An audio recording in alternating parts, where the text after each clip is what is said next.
Before we hop into today's conversation with one of the best coaches in the sport of running, I want to tell you a quick note that today's podcast is brought to you by Final Surge. And over the next couple of weeks, we will be documenting and chronicling some of the top coaches in the country across professional, collegiate, and high school sports teams. And we're calling this Final Surge Sessions because whether you're a coach, athlete, or entire team, Final Surge is the one platform built specifically for runners. It lets coaches easily deliver workouts, track results, and analyze progress, all in one clean dashboard. It syncs seamlessly with your GPS watch, Garmin, Coros, Apple Watch, Strava, you name it. No more juggling apps to stay organized. Final Surge brings training plans, messaging, and attendance tracking, super cool, into one simple place, perfect for any high school, college, or professional team. If you're a high school or college coach listening, head to finalsurge.com/schools for discounted pricing, up to 35% off. And then for anyone else listening to this, you can get 20% off your first coaching package with code Running Effect 20, all capital Running Effect 20 at checkout. Smarter training starts with smarter tools, and Final Surge is where that begins. I hope you guys enjoy this conversation with one of the top coaches in the country.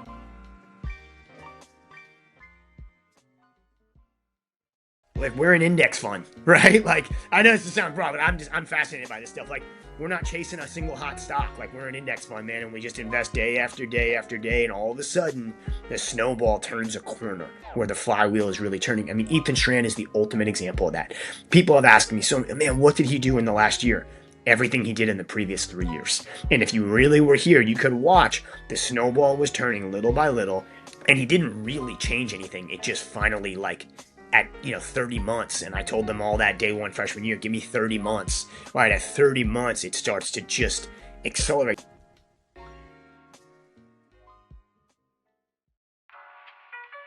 That was Coach Chris Miltenberg today on the Running Effect podcast. He is back, baby, better than ever. Anytime I get to sit down with this man, I just get a pen and notebook out and start taking notes because he's full of so much wisdom and insight. This conversation is both very philosophical. At times we dive into many different things that are deep subjects, like is competition innate or is it something you can build?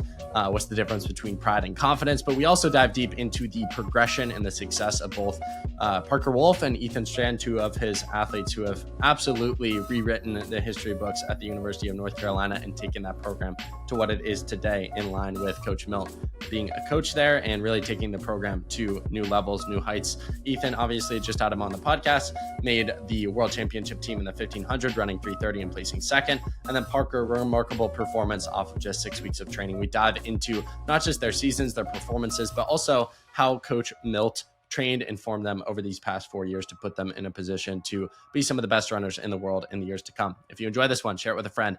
Word of mouth marketing, guys, it's the best. Share it with a friend. Many of you guys probably discovered this podcast through the recommendation of a friend, so pass on the favorite, do the same. Also, hit the follow button so you don't miss more episodes like this in the future. A bunch of banger episodes coming your way. And last but not least, give us a 5-star review. It takes 3 seconds. If you're on Apple Podcasts, write a little quick sentence about what you like about the show. Always love reading those. And final add-on, not even request, but just trying to give you guys value.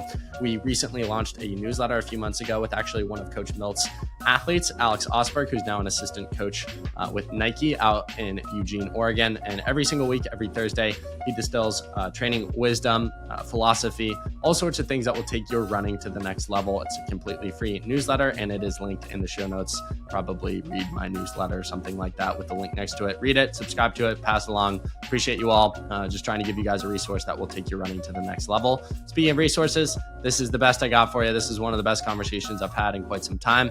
And after this hour conversation, you're going to be given the tools needed to take your running and life to the next level. So without further ado, let me not stand in the way between you and the wisdom of Coach Milt. Coach Milt, welcome back to the Running Effect podcast. How you doing this morning? I'm good, man. Good. Thanks for having me back on. It's been, I don't know, this is 3rd or 4th at least time now. Oh, easily. We're racking up the episode numbers. This time with a world team member. How are you feeling? What are we? A little over a week removed from USA's. Good. Yeah, it was great. USA's obviously Parker ran really well for where he's at. Ethan ran, I mean, phenomenal, and Emily Infeld was great. So yeah, it was an awesome USA's, and but truthfully, especially with Ethan, like none of it was hugely surprising, right? It's about what we kind of thought the trajectory he was on, but pretty exciting to see it really come to fruition. We're going to center a lot of our conversation today around Ethan and Parker and their trajectory with you. But I do want to put a second on Emily. How did that come about? I know she won the U.S. title, and then I heard murmurs of, oh, Milt coaches her now. And Yeah, Emily is like, she was in my very first recruiting class at Georgetown when I think about this now, like when I recruited Emily, I was 27 and now I'm 45. And she was my very first NCAA champ. And then she graduated Georgetown in 2012, and 2012 was the same year that I left to go to Stanford. And she was with Bowerman for a lot of years. She was basically, her and Shalane were the first women in Bowerman. And she's had, an incredible pro career. And she bounced around a little bit the last 2 years with some different coaches. And she came to me in the last summer and just asked if I would be willing to help her. And just, it's all been remote. Yeah, I've seen a few of her things, but not a lot. But we just had so much history. And Emily's one of these people.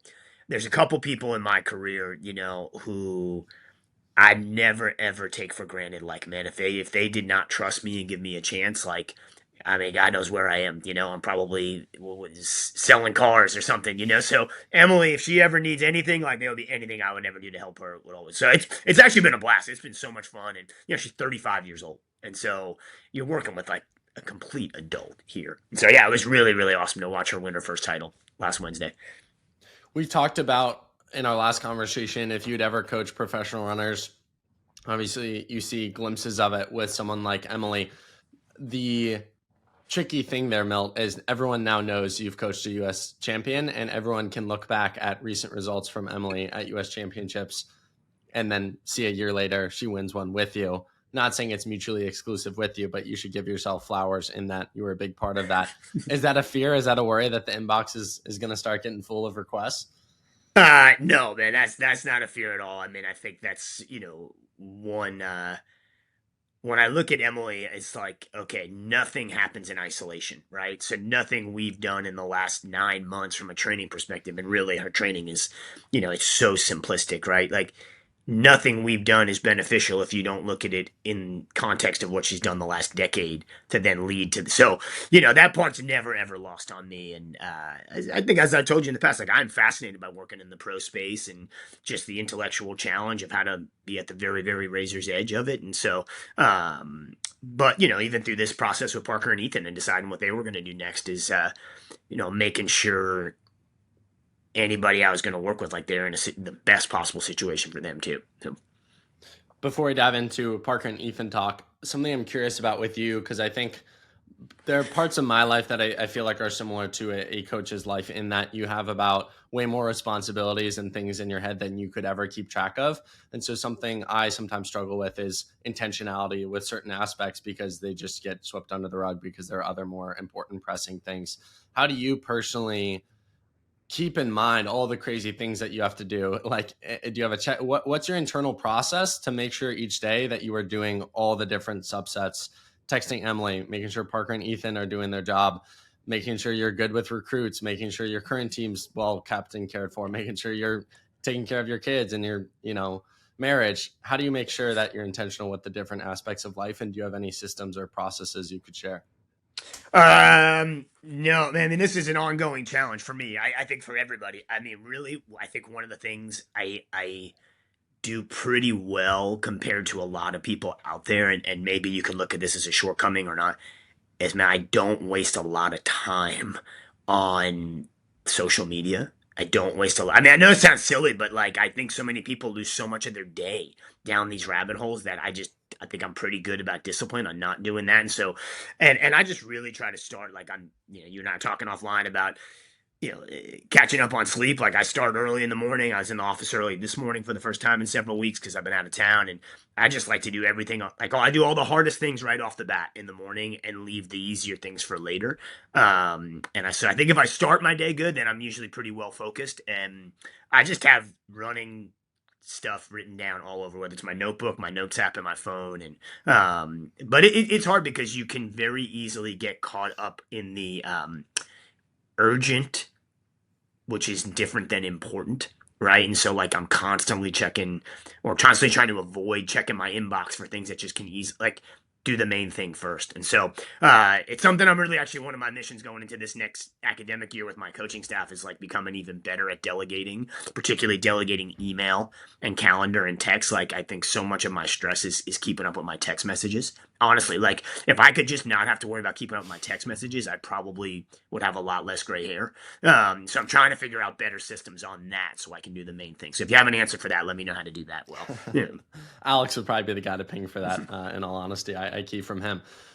To the social media point, this will shock you because I looked it up just now. I knew it was something around here. The global average daily time on social media is around 2 hours and 21 minutes. I mean, that's crazy. And then well, listen, man, I got a teenage daughter, so I believe it. Like, well, I watch it. It gets worse. It gets worse. So teenagers in the U.S., one source reports around 4.8 hours daily, and then Gen Z is around 4 hours per day on social media platforms. And that's something that I always think, obviously, running is kind of a nuanced sport where you can only put so much into it. But I do think the best runners, as you've seen with Parker and Ethan or other athletes throughout the years, they do kind of have the 24/7, mindset of an athlete. And I think a lot of being successful in present day is actually just knowing what to eliminate rather than what to add. That's something I learned from Alex. Like instead of figuring out, what are all these things I need to add to be successful, look at what is potentially holding you back, and you might literally get 4 hours of your day back. Yeah, I could not agree more with that. I actually think, weirdly enough, and I say this to our athletes all the time, and I'm sure they get sick of hearing it. I say it to my teenage daughter, who I know is sick of hearing it, is like, I actually think being successful and competitive in the world is getting easier because so many other people are sucked down the rabbit hole of wasting time. I'm whether it's social media or some form of technology, I just think all of a sudden the door is wide open. If you cannot be sucked down those time wastes, like man, you can beat people more and more. Like I say this to our team a lot. I say, okay, imagine like you're going for a job interview and somebody told you, hey, the other 4 candidates you're up against are all, basically addicted to drugs. And you'd be like, well, shoot, I'm going to get this job. I'm going to beat those people. I mean, that's honestly in an extreme way the world that we're operating in, because probably 4 out of 5 people are all but addicted to their phones and addicted to just scrolling. And man, I was at this meeting yesterday at my daughter starting high school, and I was at this meeting for all the parents starting kids starting fall sports. So it's just the adults in the room, and I could not help but look around at how many people couldn't help but be on their phone while they're sitting at this meeting. And it's like, they just can't help it, And so I just think the world's actually getting easier to beat people in now, because if you can focus, you move to the front of the line really, really quickly. Easier said than done, I know, but I love thinking about that challenge.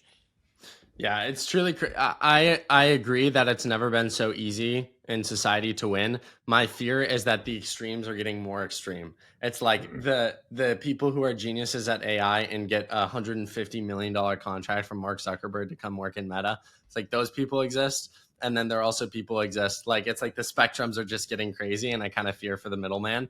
But I'm hoping that we can take more people from one side to the other. And that's something I'm really passionate about. And I know you listen to the podcast enough to probably have heard a rant or two from me, is just the idea of telling a younger kid, like, you can be successful. You have the tools to be successful. It doesn't matter where you came from or what your past was. I'm sure you see this with athletes all the time. You probably have athletes who went to $50,000 a year private schools, and you also probably have athletes who went to really broken down public schools. And reality is they both have an equal chance at success. Obviously, certain privileges grant you an easier position in life. But I think why David Goggins, if you know who that is, why people love him so much is because no one knows of a story worse than his, and he's more successful than really anyone, that person reading knows.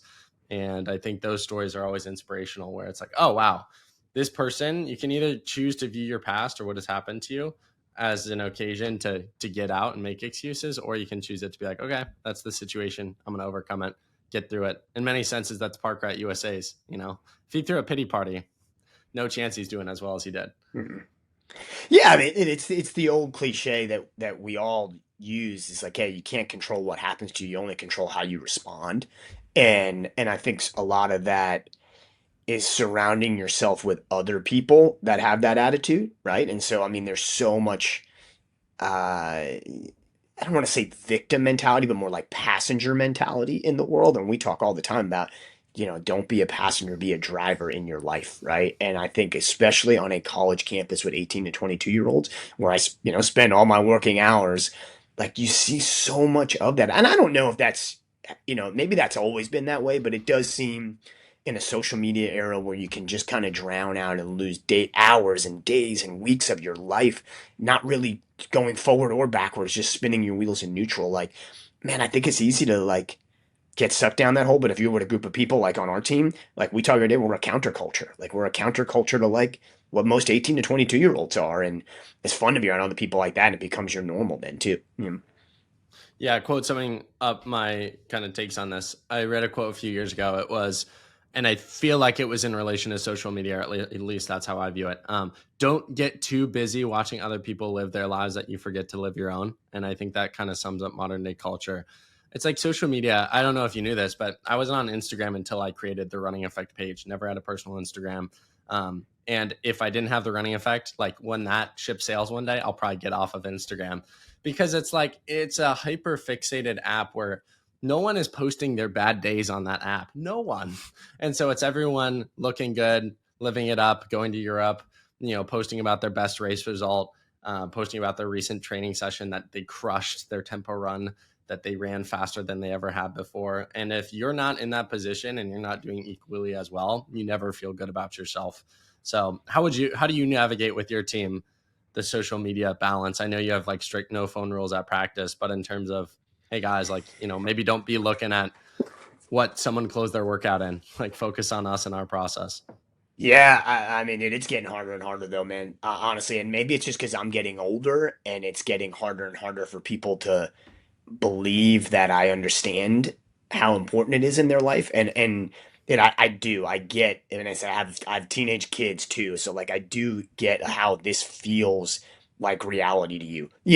And so that's not lost on me, but I also want people to recognize like there is a world outside of there. And we just talk about it pretty openly. Like we start practice this week, and I am certain our very first team meeting on Thursday night will contain some component of this, right? Of like how to do us and not worry about what everyone else thinks. And I think even we look at social media and we say Instagram and Facebook or whatever. I mean, there's so many other subtle forms of it too, right? I mean, even Strava, as I tell our team, that is social media. Like that's all it is. It's social media. It's really only slightly different than Instagram, right? And like we do have a hard rule, no Strava. And I know I'm going to have freshmen who, when I say this Thursday night, they're going to tweak and start shivering in their seat, and all they're going to think about is how to find a way to do it without me knowing versus like listening to me. But then I'll say it for like 10 straight days and it'll sink in, because my whole thing is like, man, why would we welcome more judgment? Why would we need other people to tell us we had a good workout or didn't? Like we were there, we did it. Like why do we need somebody else to tell us if we did or didn't do that? And so, we just try to talk about it in those terms, man. Like learn how to be, comfortable in your own skin with what you're doing. But I would say truthfully, it's getting harder and harder, man.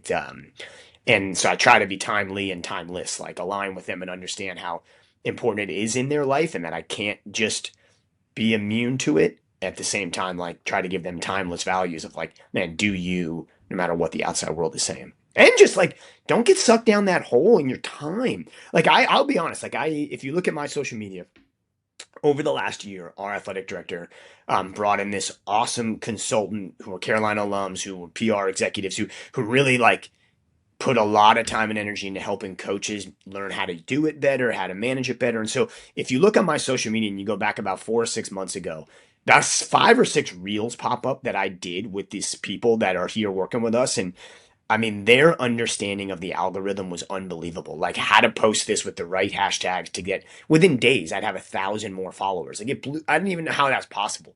But yeah, I will tell you, it eventually led to me getting on there more often, because I said, oh, it's my job. I got to check it. It's my job. I got to check it. And I'll be the first to admit, man, I was sucked in immediately. Like as somebody who was totally aware of what was happening, I was still instantly spending an hour scrolling, looking at other stuff. And like did I feel good going home? No, you feel terrible. Like your brain's skewed.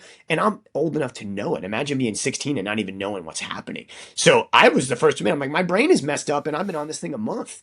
And so I just, try to talk in those terms, but also get it to be relatable. So There you go. We didn't get on to talk about this at all, but my social media rant can't help but find its way out No, eventually. I love it. Yeah. I love it. We could go down rabbit holes for a solid hour, so I will selectively choose a rabbit hole to go down.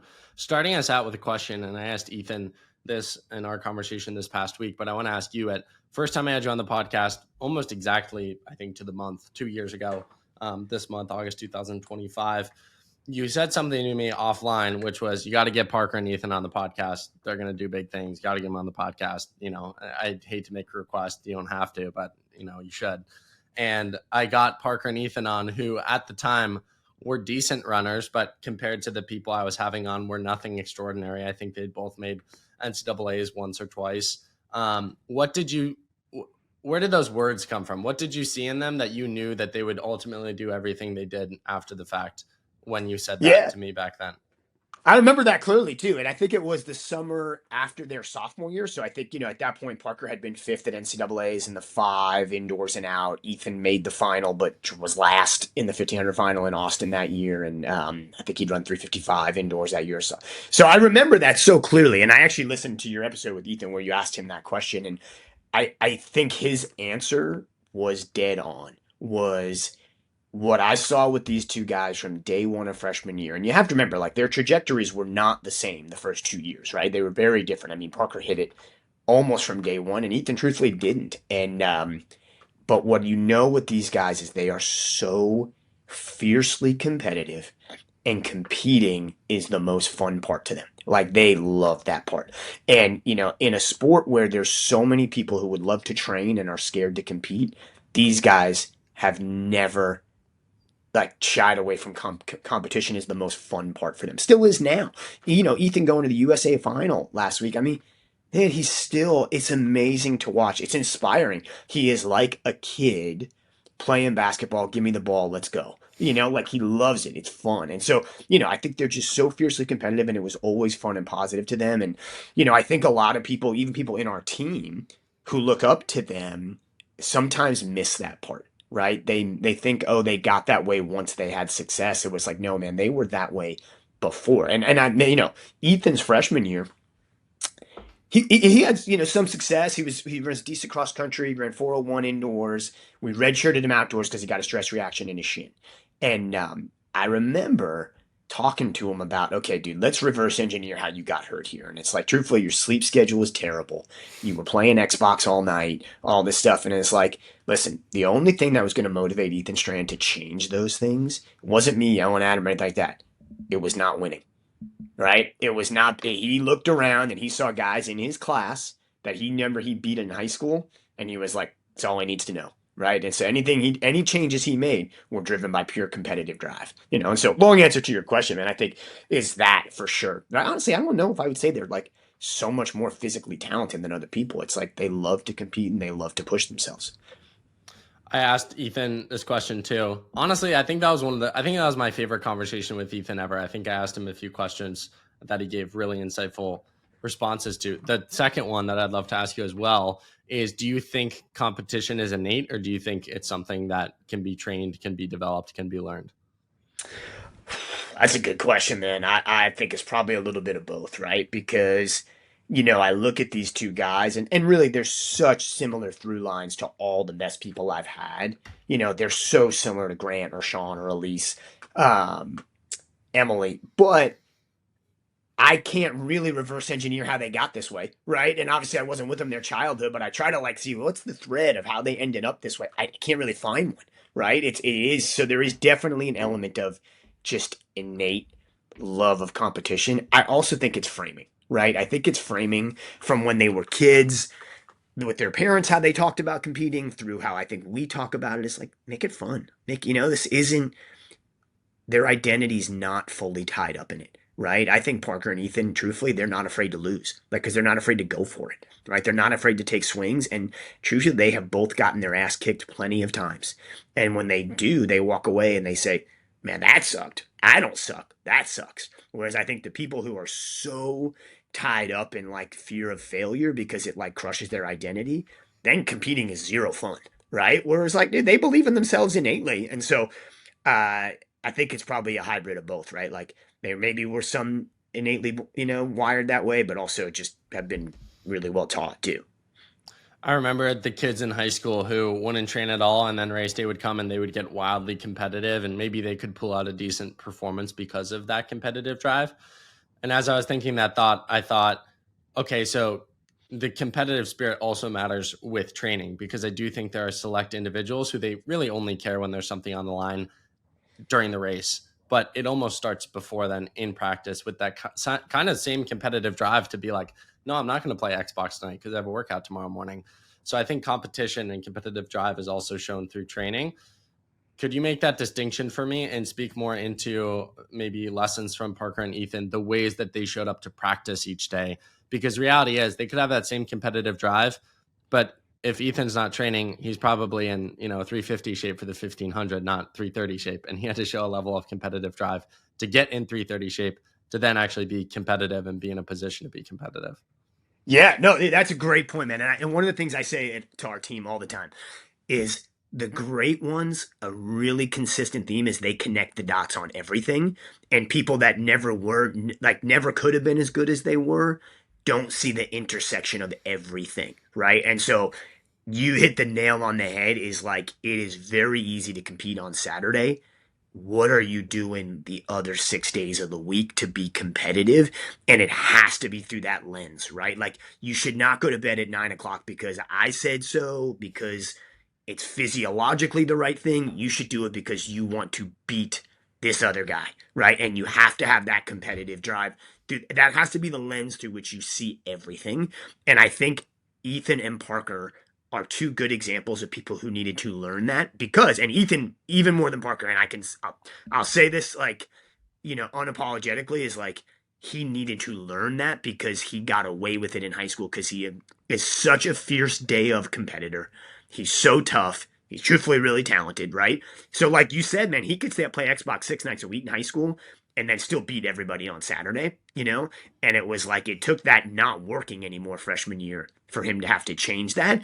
Parker, maybe the other was like, dude, Parker had immediate success and kept getting better, and he was open.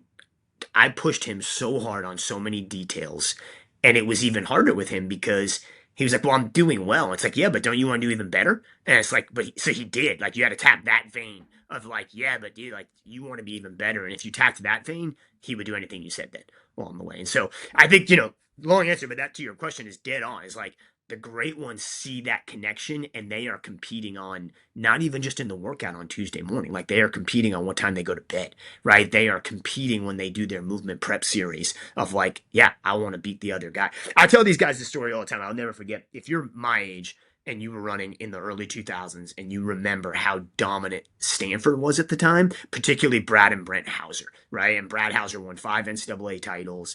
And when I went to coach Stanford, Brad became a good friend of mine. And I remember the first times we were together, I said, dude, we should go for a run. And he was like, dude, I got to be honest with you, man. I don't run that much. He's like, when I was training, he's like, I ran 20 miles on Saturday because I wanted to beat Goucher. I wanted to beat Legat. He's like, I don't really love going out running. And he's like, and I'm like, man, this guy's also wildly successful in life now, too. And I'm like, that's the thread. Like, don't get me wrong. You got to like to go out to run. But I think the reason Parker and Ethan get out to run in the morning is they want to beat you on Saturday, and it never, ever veers off of that there. An insight I've been having that I'd love you to connect the dots if they're there between this and Parker and Ethan. Who was I talking to recently who brought up this point? Oh, the NC State girl who just, that episode came out this morning, actually. Angelina Napoleon, second or third in the steeplechase at USA's as a sophomore, which is crazy. She said something, and it's a thought I've been having, which is there are all these sacrifices you make to be great, but she doesn't view them as sacrifices. And that's a thought I've been having. And I think I've talked to Alex about it before, where the greats make all the sacrifices that the ordinary person would have to make to become great. But the difference is the ordinary person has this kind of dread in the back of their head of, oh, I'm making the sacrifice. Whereas the greats, they don't even really realize it's a sacrifice because it's just so innate and they want to do it. And the difference in energy there is actually quite massive. Oh, huge, man. Huge. And that is a point we reference often. Sacrifice is not sustainable, right? Sacrifices, I don't use that language at all, ever, right? Because that's running away from something. We're running towards something, right? And so I don't think sacrifice like I said, I don't think that's sustainable, right? I say this all the time. I say, man, if you're in college and like, man, you really want to go to the frat parties on Saturday night and not going is a sacrifice, honestly, you should go. Like you should go. Like you should. Like you really should. Like I say that as like even as your coach. Like if it was my daughter, I would say that, right? It's like you should go, but we just can't kid ourselves about what the outcomes will be, and that's okay, right? I only want people who like when they make decisions of how they're going to live their lifestyle, they're running towards something, not away from something, right? They get to go do this. They get to go pursue this thing at a world-class elite level, right? Not I have to give this thing up. No, I get to do this other thing. Like I get to go to bed at 10 o'clock on Saturday and get up and do a long run. And like you gotta love that, man. And if you see it as sacrifice, you won't make it long term. Like you really won't. Like you got to be excited about what you're going towards, not what you're going away from. Speaking to a listener out there who is struck by what you said, they're maybe in that kind of weird middle spot where there's a difference between, I've thought about this before, accepting knowledge to the point where you buy into it versus just hearing knowledge, knowing it's right, but not buying into it, if that makes sense. So you can tell me a truth about training and I can be like, yeah, that's right. But there is a gap between me knowing it's right and me actually like accepting it as right for myself. So for someone out there who accepts what you're saying is right about sacrifices, but isn't quite there, still feels kind of those pools to, dread the Sunday morning long run and go to bed before hang out with friends on a Saturday night. What are like tangible tools that they can put in place to shift their mindset to not view those things as sacrifices? Yeah, I think it's, like we said, always view it through the lens of where do you want to go? Like, what do you want to accomplish? What are your goals? Like, I have really come full circle on goal setting. And it was something we did a lot early on in my career. It's something we really, as I read more and more books about, said the process, which I absolutely adamantly believe in that as a concept. But like, we've come full circle back of like, man, what are your competitive goals? What do you want to accomplish? And then let's go attack the process towards them. But let's set goals and never ever lose sight of like, yeah, where everything's filtered through that lens. If you just have a process of like, I want to focus on the process of going to bed early, 6 nights a week. And like, what are we driving towards? Like, let's never forget what we're driving towards and what we want to accomplish. And so I would go back to that. It's like, man, what are you working towards? Like, set your goals and work backwards. And that's how you shift from sacrifice to, man, I get to go pursue this thing. What are competitiveness is one that you've brought up in recent conversations. So outside of competitiveness, what are the connecting dots between a Fisher, Cranny, McGordy, Wolfe, Strand, Infeld, the top athletes? And when did you start to see those habits and those traits in Ethan and Parker?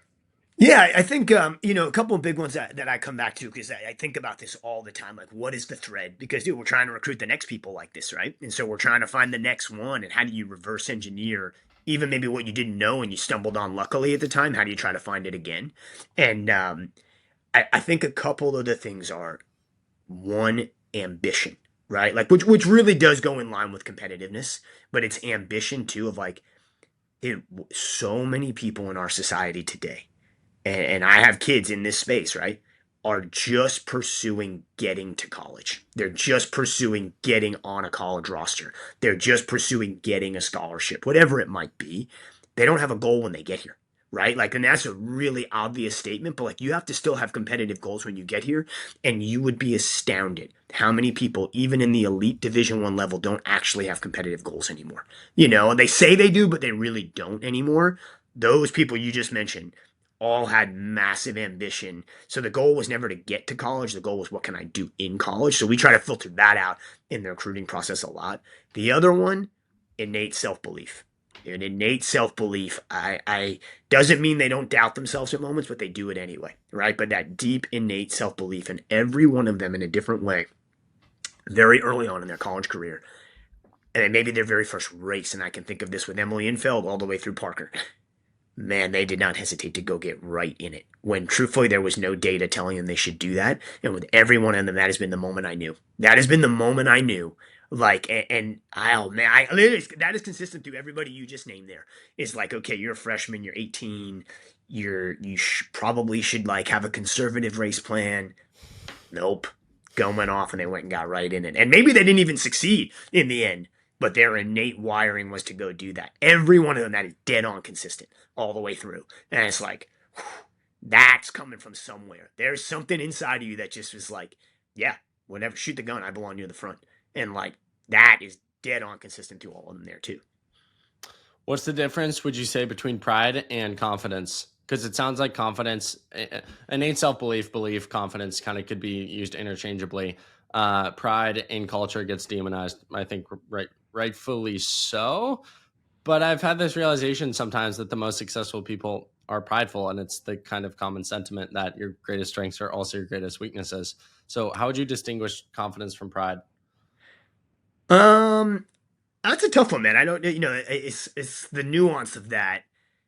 I mean, I would say pride is probably to some extent like based on what other people think of you, whereas confidence is more innate of like what you think of you, you know? And maybe that's backwards, but I do think there's a distinction between those two things, right? Like, what are you drawing confidence from? And to our early point about social media, right? Are you drawing it from other people's feedback, or are you drawing it from like an innate belief in yourself? Because I think if you're chasing other people's, like, it's a never ending finish line keeps moving on you that you're chasing there along the way.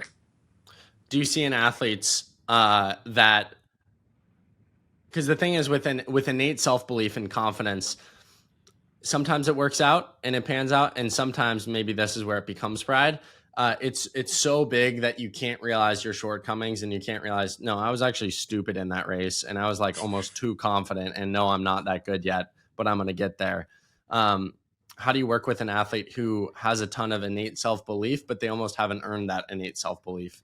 Because I think to some extent you have to earn it.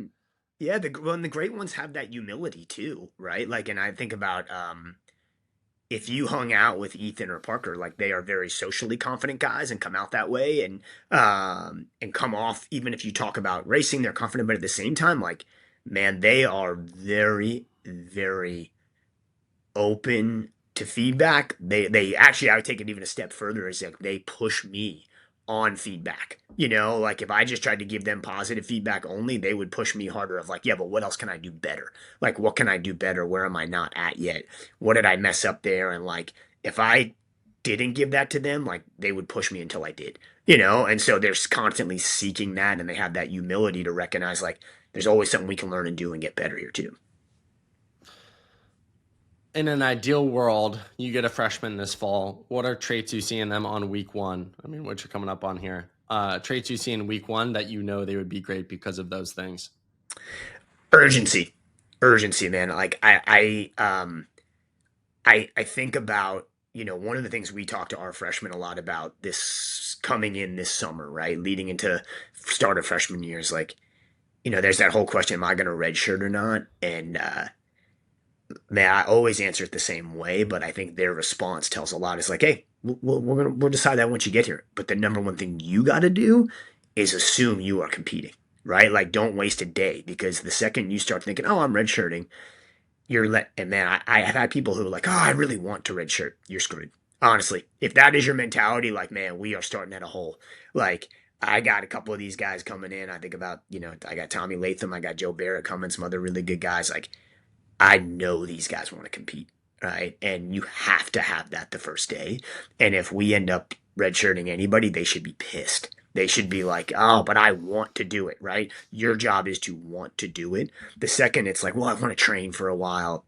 Man, I don't do well with that guy, honestly. And so, like, I want people that are driven to want to compete. And they might be a little even out of touch of what they can accomplish. I'd rather that, right? I'd rather them be more boldly ambitious. Like, yeah, I can do it as a freshman. I can do it, versus like patience is overvalued, man. Like, patience is my job, right? Like, their job's to have urgency, and my job's to have patience. If we blend together, then we're pretty good, So I would say urgency would be the number one thing. And I'd say the other part, Don, could be what got you here will not get you to there, right? And you have to come in open to doing things differently than you've done before. Like, what got you here will not get you to there. And if it's, well, I did this in high school, it's like, well, yeah, but I think if you look at the fastest high school time in America, still doesn't qualify for NCAAs. So why wouldn't we want to get better, right? So, and then that's maybe a wrong stat, but you get the idea. Totally. Unless you're Jane Hedegren and you're breaking national records in high school races, but she's a complete anomaly. I think Alex wrote about that in a recent newsletter. Have you read the newsletter? Are you subscribed to it? Shameless plug here. I've read a couple of them, but I've only read the ones that he has sent me, which have been phenomenal, but I have Yeah. not kept up with all of them. Yeah, I think he wrote about that. And I think that's even something in business I think about frequently. Like what using these numbers theoretically, what got you from 1 to 10 will not get you from 10 to 100. Like how to take a podcast from a hobby to a full-time job will not be what takes it from a full-time job to the biggest podcast in the space. Completely different tools and tricks. And I think the people that, I mean, like even a Musk or a Bezos or I don't know if you've listened to the Founders podcast. I think we've passed a few of those. Yeah, let's go. It's a unique thread with all those people of like every year they kind of reinvent themselves because they know what they did last year won't work this year. But I also, and I'd be curious to get your take on this, and running. I think I told you in Boston, I coach one kid, Ethan. He literally listens to every podcast. So Ethan, I hope your running's going well. Slow down because he always takes his easy runs too fast. He's probably running too fast right now as he's listening to this. I always tell him, like, if you're new in the sport or newer, unless you're like a Grant Fisher or a Cole Hawker and you've been doing the sport for a while, sometimes the best thing you can do is actually what you like, the consistency aspect. I do actually think a lot of times in our sport, we have these athletes who think they need to rewrite the entire playbook.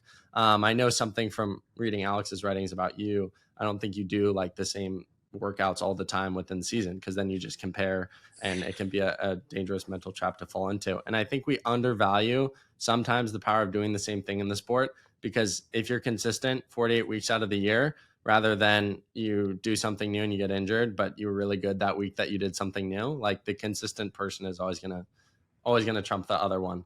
So what are your thoughts on that distinction between reinventing yourself, but also, being consistent with what has worked and just doing it again? Because if you keep doing the same thing for enough time, you are going to get better. Yeah, it's funny because those things sound like a contradiction, right? Like they sound like they're different, and yeah, to your point of like, I'm always trying to get better, right? Like I'm always trying to get better and evolve. I think evolving is different than changing, right? Like evolving is growing, changing is like throwing something out and starting over. And certainly there are times where they call for that.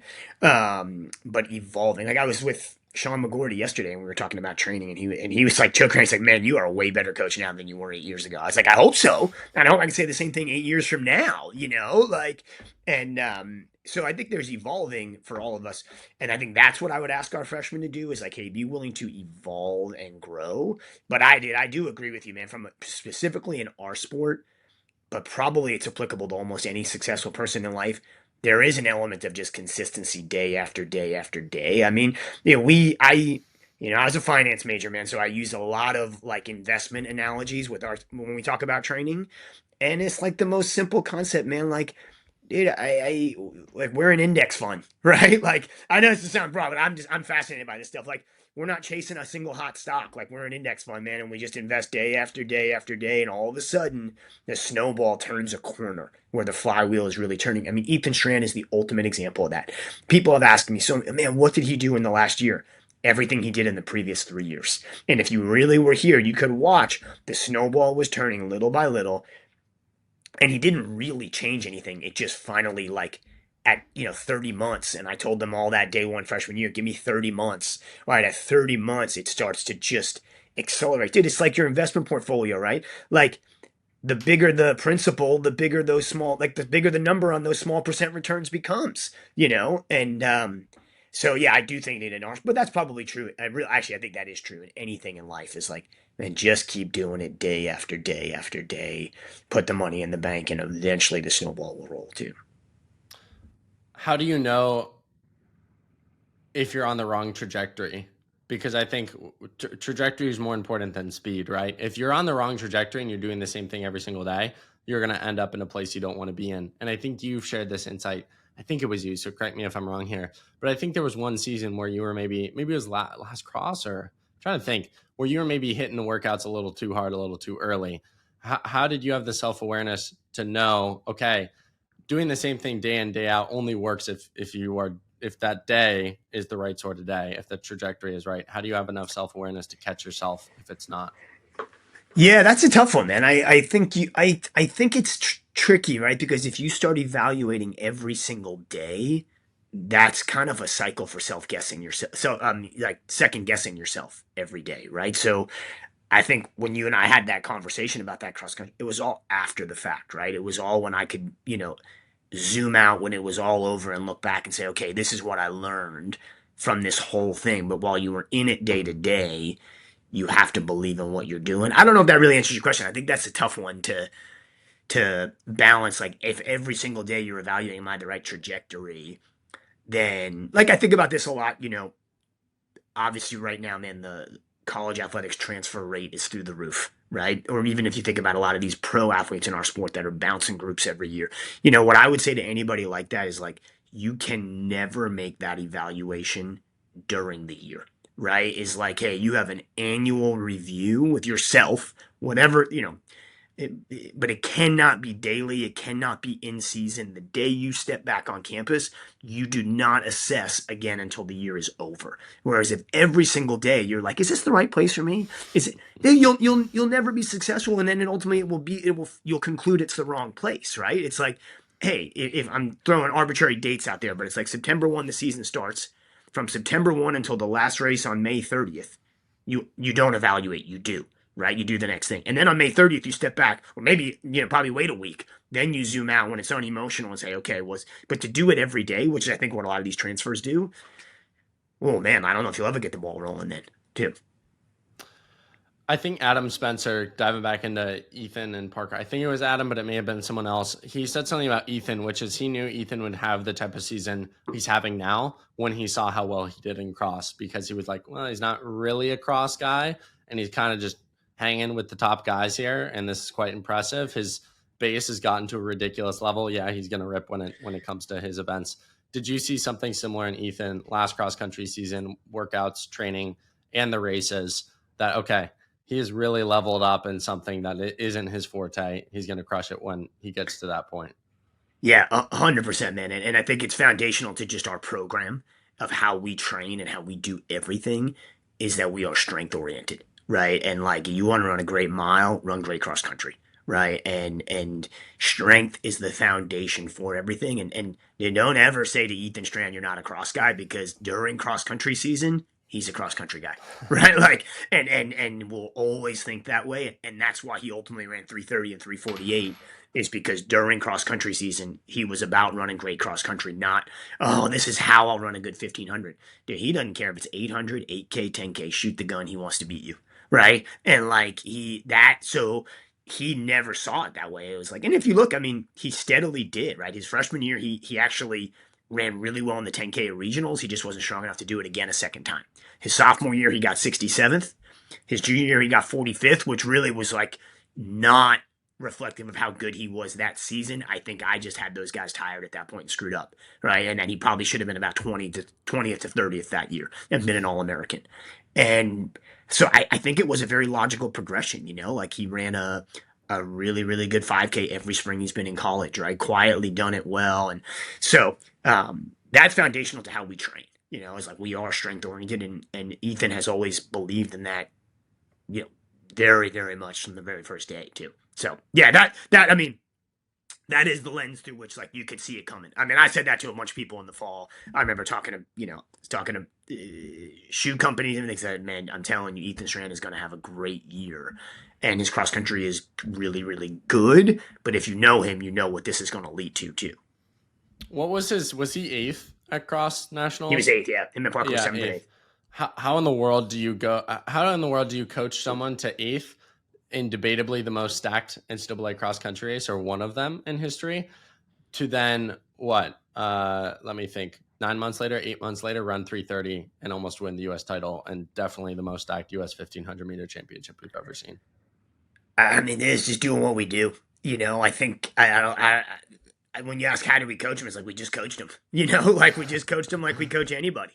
Like, let's get better tomorrow. What do we need to do? Like, I don't think it was anything. I mean, even that cross country race is a great example, right? That was the most loaded field ever the night before, looking at it on paper. And then truthfully, and this might sound, a little harsh, but the Kenyans didn't show up, right? Like, look what the Americans did. We were all like, my God, the NCAA is so Kenyan heavy. And shoot, the Americans ran great the next day. And so what did we talk about? Dude, just go do what you do. Just go do what you do. Don't worry about who's around you, where they're from. Just do what you do. That's how we do everything, man. That's how we've done everything since the day they all got here, right? And so I think for us, it's like, Ethan runs 3:48. They both run 7:30. Like, man, we're not doing anything different on Monday. Like, we're not talking anything differently on Monday. Nothing changes for us. So I think that's how we went from 8th to 3:30 and almost won the USA meets. Like, just steady hand at the wheel, doing what we do all the time. Obviously, you've talked about this in other conversations. It's so funny. The raw moment for the listener here. So one of my faults, I think, recently, I'll start out a question with obviously, and then I think, why am I saying obviously? It's not obvious. You haven't asked the question. So not obviously. Question for you. With Parker having a lot of the injuries and struggles he's had since last cross season, and Ethan kind of just really not having off moments. Yes, he didn't win NCAAs. There were a few small things here and there, but mainly doing everything he wanted to do. Has it been hard to coach Parker as a human being in terms of being a little bit in Ethan's shadow? Whereas last USA's, Ethan had a great race, but Parker was really the talk of the town. Technically should have made the Olympic team if our sport wasn't weird with the point system. How did you coach Parker the human and make him realize how impressive doing what he did at USA's was off of the minimal training? Can you take me inside some of that? Yeah, dude, and that truthfully was really hard at times this year, and it's so awesome to just see their relationship with each other and it's really how it's grown really over the last couple of years even too, and the dynamic they have, and but to your question, like how did you coach him as a human? The same way we always have, man. Like Parker more than ever needed to know this year just how much I believed in him, how much we love him, how much like we're with you no matter what, man. Like we're with you no matter what, and this is going to be the ups and downs, and we are not. Nothing changes in how connected we are. I mean, I remember when Ethan ran 3:48 indoors, and I jumped in an Uber to the airport not long after, and because I was getting home and the guys were coming home in the morning with Ian. I called Parker as soon as I got in the Uber. I was like, because he was home, man. That was hard, and just be like, hey, man, if he just did that, you can do that, right? And he did that because you push him to that, and he's going to push you to the next thing, and you're going to lift each other up, and you got to be with him 100%. And I will say, man, like this year has been hard, not because Parker didn't, race here, there, wherever, just because I love Parker, right? And like you ride that ride with him 100%, and like, man, I can't only ride the ride on the good days with him, right? And we had 3 straight years of nothing but up, and then this year had some major bumps in the road. I'm like, man, you got to be in it with him 100%. And so, yeah, to long answer to your question, man, that was it was hard because you could easily just get caught up in how good things were going with Ethan, how well things were happening, and you got to do both at the same time. There were actually, on the flip side, there were times I said to Ian, man, dude, we got to make sure like we are positive with Ethan today. Like that because dude, we'd come down from like just our heartbroken with Parker of like, oh my God, buddy, man, we're with you, we're sorry. And it's like, there were days I'm like, all right, man, before I walk through this gate, I owe it to Ethan to like get fired up right now because he's rolling. And like, I mean, dude, the regional meet outdoors when we opted not to run Parker, I mean, I had to check myself before I walked out of the hotel of like, man, I'm crying. And I'm like, okay, these other guys deserve this. Like they deserve me to come out excited right now. And I am excited, but like, you got to be able to do both, give the right energy to everybody there. On the Ethan end, and I told him this, I think towards the beginning of the episode, so many tactical errors this past spring that I think were great learning moments that he implemented into USA's. And I think once he nails the tactics, he can beat anyone in the world. And I mean that specifically as he grows as an athlete.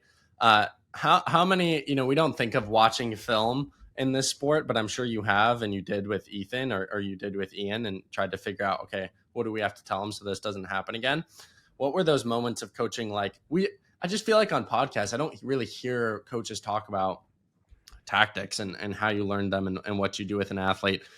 He has clearly grown in his tactics. What has that process been like behind the scenes with Ethan? Yeah, it's fun, man. It's awesome because I feel like there's still so much more to do. but we're on the right track. Like we're working on the right things. We just have to continue to work on them. And a lot of this was like very similar to Parker all junior year, right? If you look at Parker's evolution through those first 3 years and how he was rolling by the end of junior year when he won NCAAs and got third at the trials, like working on his ability to finish really well.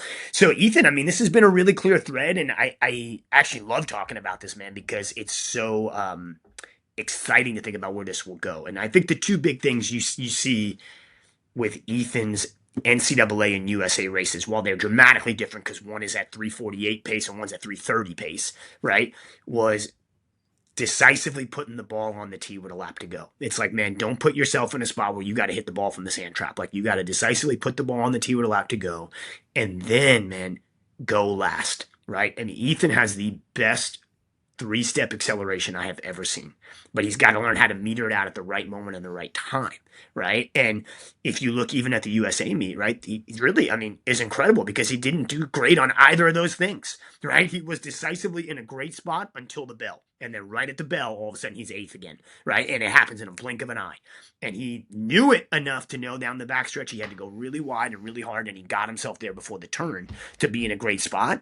And man, then he went too soon coming off the turn. Like I said, I mean, this is all something he and I talked a lot about. So it's not like anything negative. It's like, great, what are the learning opportunities? And if you look at how hard he goes with about 80 meters to go, he looks lights out. And then about 20 meters to go, he turns his head and he tenses back up and just starts to. So it's like, how do you relax and do nothing for as long as possible and just spin? And man, we've worked on that in workouts. We've worked on it in races. We've done it a whole bunch of different ways in races. But the concept's those two things, man. If you put the ball on the tee, then you can wait even longer. And if you go last, nobody can match you when you go last. As much as you're willing to share, what does Ethan's training look like? And well, let's do both. What did Ethan's training look like leading up to USA's? And how in the world do you take Parker from not running to being in a position with a lap to go to make the team? Yeah, I mean, dude, honestly, as I even prepare all their training to pass it off to Mike, it's almost like embarrassing how simple it is. Like our training is so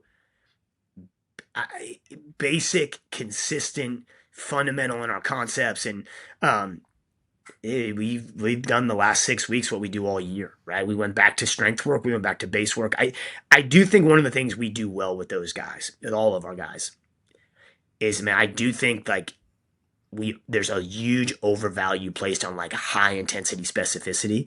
And you know, it's unique with Ethan because he has raced all year, right? So like if he wasn't racing as often, we probably need more of it. But I mean, we went back to strength work. You know, they've been in Colorado. We've gone back and forth to Colorado for all the workouts. And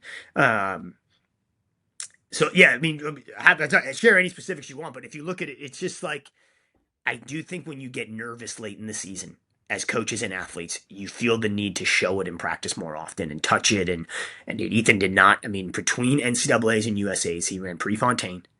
He paced 1,200 meters of a 1,500, and minus the Friday before Prefontaine, where he did a 600 and then two broken 600s at 1,500 pace. He rarely ran 1,500 pace all summer long between those two races. And we went back to 10K and 5K pace type work and strength work. And he did one really, really hard 5K workout with Parker in Fort Collins when I was out there. And that was the strength work he needed more than. So anyway, you know, that's kind of getting really specific, but back to basics. Parker, same thing. We went back to basics, you know, and ultimately that's probably why the thing he needed on Saturday, which he just quite didn't have, was that ability off a really slow pace to rip the last 100 meters, right? He came up 50 meters shy of making that team against great guys. Well, then the last 6 weeks has purely been foundational strength. And every time we would have done, you know, that specific stuff, we would have given up strength and he needed to just get back and get going. If you're doing mostly strength stuff, how in the world does Ethan have the kick that he does? Are you guys doing any work? Man, way back even in the Pat Henner system, right? We sprint on Mondays, and we work on, you know, neuromuscular priming on Mondays and acceleration patterns, but honestly, not a lot with him. I actually find with him, the more you do it, the more you've just left it in practice, right? Versus like, let's use it on the real day. And that's, you know, that's unique to Ethan to an extent, but I think it is true for most people. And I just, again, as a guy who ran in the 90s and early 2000s when Americans were not very good on the world level, but all we did was really, really hard, intense workouts. Like I kind of lived on the other side of that where I just see the difference, right? And so I think with Ethan is having the confidence to not need to do it in practice, and he has confidence in that.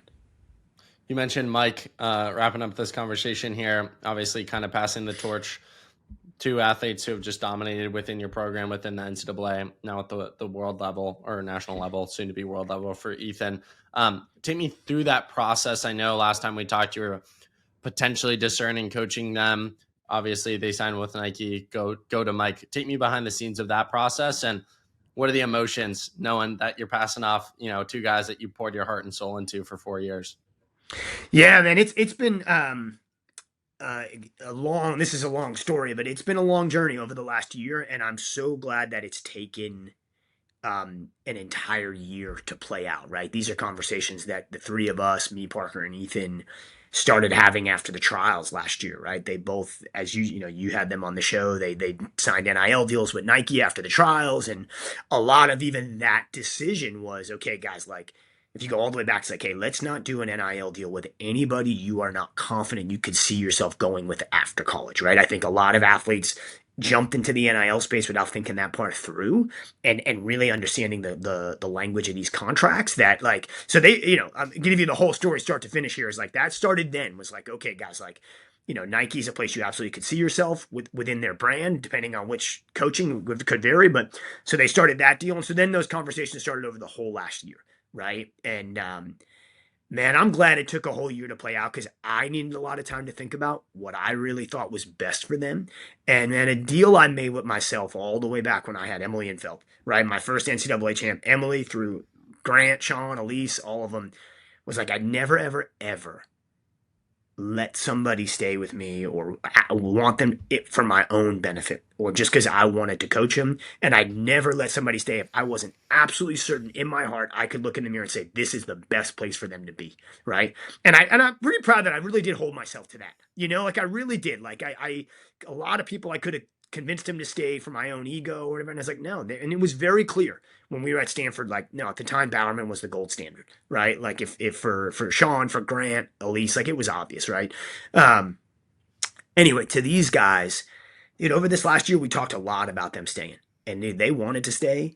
Honestly, of course I want to coach them. Like, you don't think, of course I want to coach them, right? I started to look in the mirror and say, like, Milt, man, like, can you really say honestly that you really, really believe that this is no way this is the like this is the best thing for them when I have a full-time other job, right, with my team and what I and man, as we just got closer down the road, I just felt more and more like I always had to be honest with them. It's like, guys, you can stay, but also like I think you need to go. I think the best thing for you to do is and the relationship Mike and I have is arguably my closest friend in the world, and to be able to pass him off to them or pass them off to him. I mean, I feel great about it. I feel great about it. Don't get me wrong, man. Like even flying home from Eugene the other night, I was like, wow, like man, like we're nearing the end here. Like we are, and I like it hit me hard. Like it hit me hard coming home that night. Like I love these two guys. I love working with them. They're like part of my family, man. And like it. Yeah, I'm actually really struggling with it right now. Even to be honest with you, as we start thinking about like nearing the end, and I was working on their training this morning, and it. So long answer to your question, man. It was a long journey. We talked a lot about stay, go, how it would work if they stayed, what was better about going, and I really feel right about this for them. I do. I feel great about it. Like I feel really, really like it was the right thing for them. And you got to level up. Like you got to go to the next, go out of your comfort zone. And don't get me wrong, I've never felt. I'll give you this last part. I've never felt more confident in my life with any two athletes that I know exactly what they need to do in training to get better. That is only part of it. That's only part of it. Right? Like it's also the environment you put yourself in, the resources you're going to have.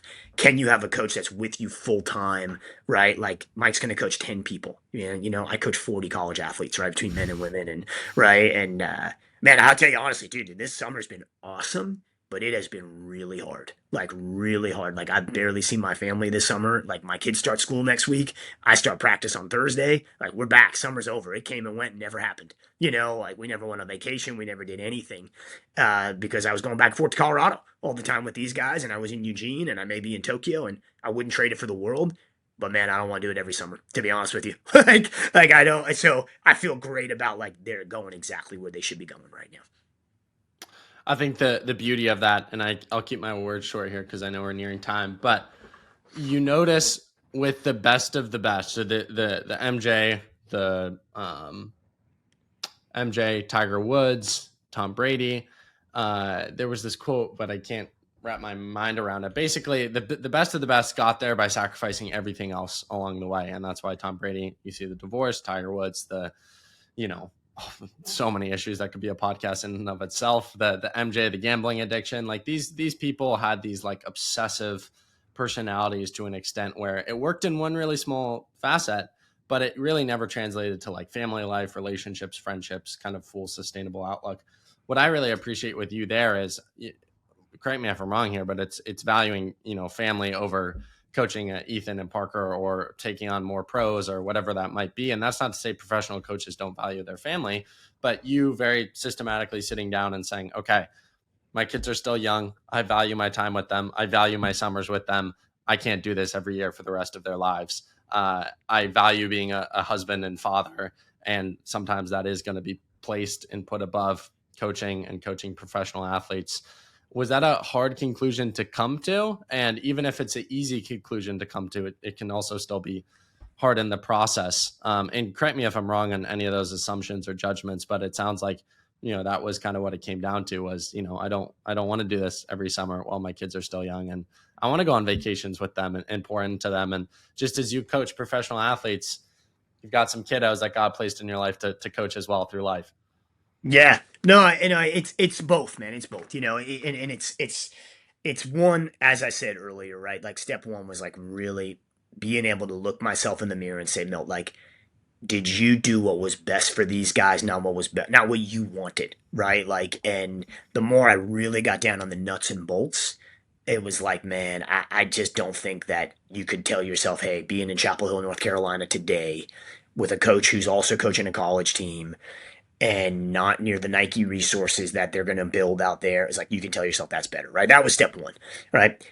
But to your point about my personal life, did very, very much so. And that's what I mean when I say I'm so glad this took a year to play out, because over the course of a year, I had a lot of time to think about that. Whereas if you'd have just asked me right off the bat, leaving the Olympic trials, heck yeah, I'm in. I'm with them for the next decade. Let's go. Everything else, we'll figure it out. If you'd even asked me in January, I would have said, yep, I want to coach these guys. They can be the best in the world because I really believe that. And I want to be coach the best guys in the world. Let's do it.